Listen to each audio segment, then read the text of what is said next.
Hey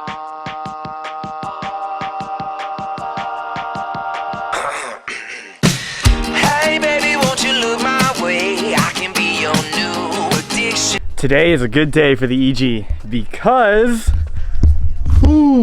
today we got Joe here helping me. Thank you for coming by. We have Feel 441 coilovers, K-Tune front and rear camber arms to put on the EG, and we can finally get rid of that. Look. Yeah, nah, that doesn't work.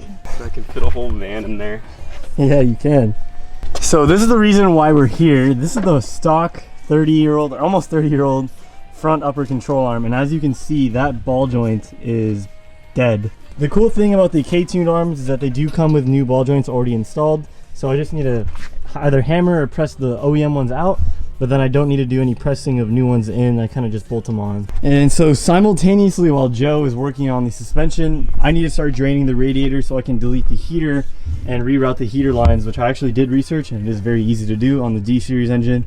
So I'm going to start by draining this so I can pull out the heater core, take off the intake or just the dizzy so I can get to the hoses that I need to, reroute them, and then hopefully I'll be able to catch up with this side because Joe's slow. Yeah. Alright, so on the D series they have two heater hoses, one that runs over to this port right here underneath the distributor, and then there's another one right here which runs like underneath the intake manifold. So what you can do is, this is actually the factory hose, but I am replacing it because it's super swollen and probably about to pop. But this is a new version of the OEM hose, but you can reroute them. You don't need to even like modify it in any way. You just gotta kind of twist the hose a little bit so it doesn't rest on the radiator hose. But yeah, you can just loop these two together and then put one clamp on each end, and then you're good to go. As far as removing the heater, that'll all be done from the interior. Once I take a few more nuts off from the firewall, and then that'll be able to drop out. It started with a whisper, and now it's when I kissed her, and then she made my lips hurt. I could hear the chit chat.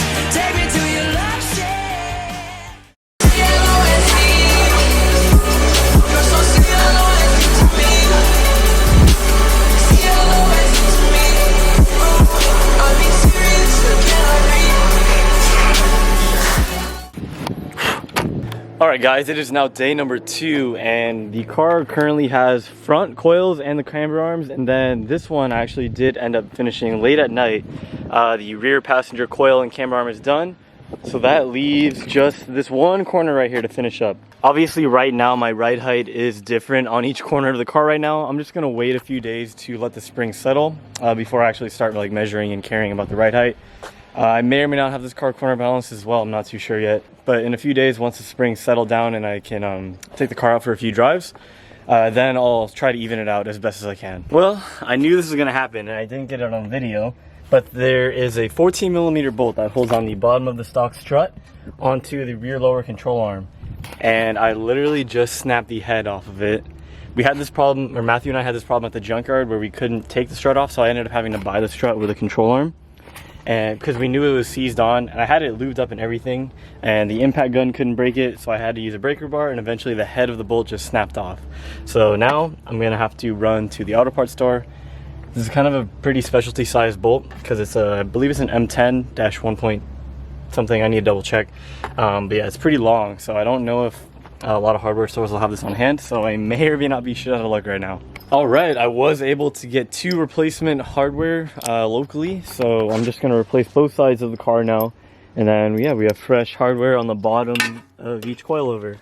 I'm a late bloomer, 3rd year on the scene. 20 racks don't feel like nothing to me. Came from the street to turn me to a beast. Invisible set diamonds hugging my piece. But me for a show, I need 80 at least. I want the smoke, ain't no keeping the peace. Keep me a razor when I'm in the east. Open them up just like a surgery. Everything burning around me on lit. Show a little attitude, swap out the bitch. I spent 250, don't know where it went. My hood on my back, I gotta represent. Toronto, you use cause you don't got a pole. Warm that boy up, he got shot in the cold. 30 rounds in the clip, let it unload. I fucked the bitch, I pit right out of Vogue.